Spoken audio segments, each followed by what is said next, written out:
Hi, welcome back. This is Claritha, and this is the second video on the Chinese medicine concept of Shen and why it is relevant right now. In this video, I'm going to talk to you about how to cultivate your Shen to make your body, your mind, your spirit, and your heart happy.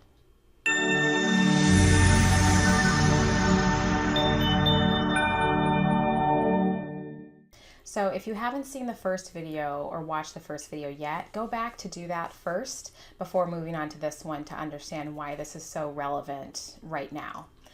So I'm assuming that you watched that video, and so we're kind of on the same page about how health involves all aspects of the body, the spiritual, the mental, the physical, and the emotional.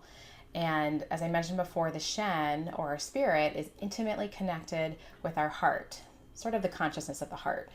And in this video, I want to share with you ways to reconnect and strengthen that relationship between the heart and the Shen, and to see how that helps you be healthier and happier in life and can help transform some things in your life and your health. So the first thing is that these are easy tips, but what's really important here is that you are mindful of what you're doing.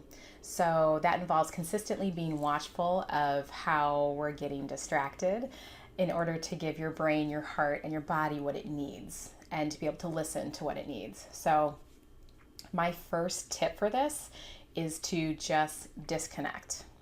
Disconnect from all the external stuff, because we are bombarded with advertising and marketing, and sometimes it's just hard to hear ourselves through all of that noise.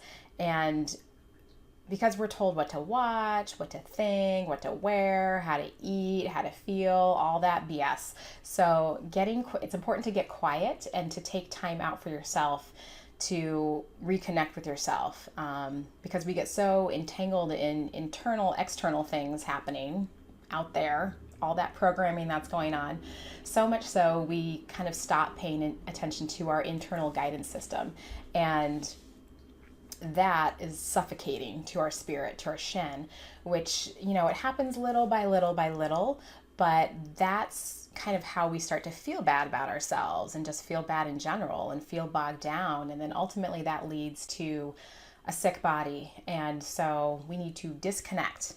And sometimes it's hard to see if you're disconnected, if you're able to be mindful of when you're, feeling yourself and when you're kind of, in the matrix, so to speak. And so some of my patients ask me, well, how do I know if I'm disconnected, and how do I know if I'm connected to myself and listening to myself? And so these are a couple things that I just want to drop in here to watch for, to see if you are connected to yourself. And the first one is, do you know what your body needs? Is it thirsty? Are you giving it water? Are you drinking something? Are you full? Or are you blowing through that full signal that happens when our stomach gets full and we just keep on eating? It's the holidays right now, so, guilty also. But, do we blow through that signal from our body all the time? Are you tired? Do you rest when you need it? Those types of things. Just, they're basic and they're subtle, but they're there. And so are you paying attention to those? And then the second thing I ask people to sort of pay attention to is to see if they're getting sick a lot. Are you getting sick a lot? Often, if that's the case, then you are blowing through most of your bodily signals and those little internal nudges. And so, pay attention, get quiet, and see what your body needs. Is it more rest? And if you have the opportunity, even if you're busy, to just like rest in your car for an extra 10 minutes, or, if you have a napping child, can you also take a nap while they're sleeping? Or, can you close your door at the office, turn the lights off, and pretend that you're not there, just to put like your head down on the desk for 10 minutes? Just, little ways to add some rest, a little self-care in your day. Another thing I ask people is to see if they are a people pleaser. And this is something really hard to get over. But, you need to please yourself first. So it's important to have boundaries. Say yes when you want to say yes and when you're excited about something. But it's more important to say no to things that don't resonate with you or that don't feel good. So having boundaries is really important. And then also just to see if you're happy. Are you unhappy in general? Are you unhappy with certain people? It's you can never look for happiness externally. This is a very big problem with our society right now, especially in the Western culture. But external things can make us happy temporarily, and we're all, it's great to have like lovely food to eat and great vacations to go on and all that stuff. But in the end, either at the end of the day or the end of our life, we have to make peace with ourselves. And so don't look for happiness externally. Try to find little ways to make yourself happy internally, and what kind of resonates with you deep down.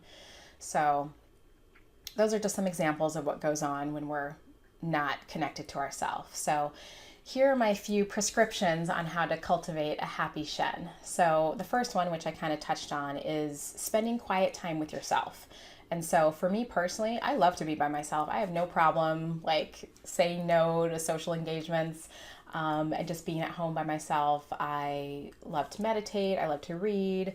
I'm getting back into my art history, not art history, but my history of painting and my love of painting.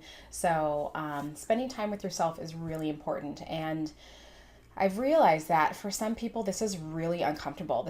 They do not like to spend time with themselves. And oftentimes that's because they start to feel feelings that they're not so comfortable with, or they're not so proud of, or start to remember things that make them feel bad.